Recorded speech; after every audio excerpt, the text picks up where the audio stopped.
चिंटू एक बहुत ही शरारती लड़का था। वो एक छोटे से गांव में रहता था।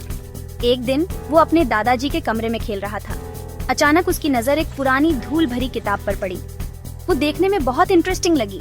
चिंटू ने जैसे ही किताब खोली वैसे ही धुआं उठा। चिंटू ने अपनी आंखें मली। उसे यकीन नहीं हो रहा था। उसके सामने एक छोटा सा जिन्न बैठा था।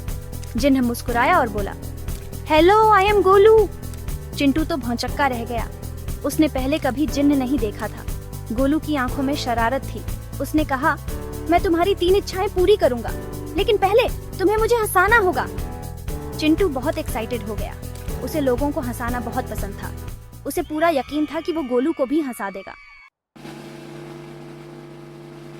चिंटू ने खूब सोचा।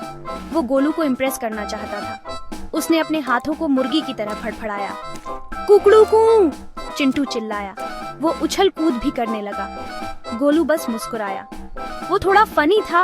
उसने कहा, लेकिन मुझे हंसाने के लिए काफी नहीं। चिंटू निराश हो गया। उसे कुछ और भी मजेदार सोचना होगा। तभी उसे एक आइडिया आया। चिंटू नाचने लगा। उसने अपने कमर हिलाई और अपना सर भी। उसने अजीबोगरीब चेहरे बनाए और घूम गया। गोलू उसे मजे से देख रहा था, लेकिन वो फिर भी नहीं हंसा।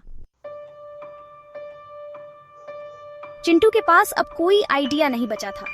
वो उदास होकर गोलू के पास बैठ गया। क्या चीज आपको हंसाएगी? उसने उदास होकर पूछा। गोलू ने चिंटू के सर पर हाथ फेरा। चिंता मत करो, उसने कहा। बस जैसे हो वैसे ही रहो। वो हमेशा फनी होता है। चिंटू ने इस बारे में सोचा। उसे एहसास हुआ कि गोलू सही कह रहा था। वो फिर से मजेदार चेहरे बनाने लगा। इस बार वो गोलू को इम्प्रेस करने की कोशिश नहीं कर रहा था। वो बस मस्ती कर रहा था। और आखिरकार गोलू ठाका मारकर हंस पड़ा। तुमने कर दिखाया, गोलू ने अपनी आंखों से आंसू पोंछते हुए कहा। ये तो मैंने आज तक की सबसे फनी चीज देखी है। चिंटू बहुत खुश था। उसने आखिरकार गोलू को हंसा ही दिया। अब वो अपनी इच्छाएं मांग सकता था। मेरी पहली इच्छा है, चिंटू ने कहा। मुझे एक उड़ने वाला घोड़ा चाहिए। गोलू ने अपनी उंगलियां चटकाईं। अचानक रंग बिरंगे पंखों वाला एक सुंदर घोड़ा प्रकट हुआ। चिंटू और गोलू पूरे गांव में उड़े। उन्होंने गांव वालों के साथ फनी शरारतें की। पहले तो गांव वाले डर गए, लेकिन फिर वे भी हंसने लगे। चिंटू और गोलू की हंसी संक्रामक थी। मेरी दूसरी इच्छा है, चिंटू ने कहा।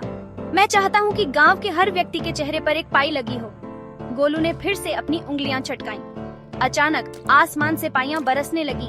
गांव वाले हैरान रह गए, लेकिन जल्द ही हर कोई एक दूसरे को पाई से सने देखकर हंसने लगा।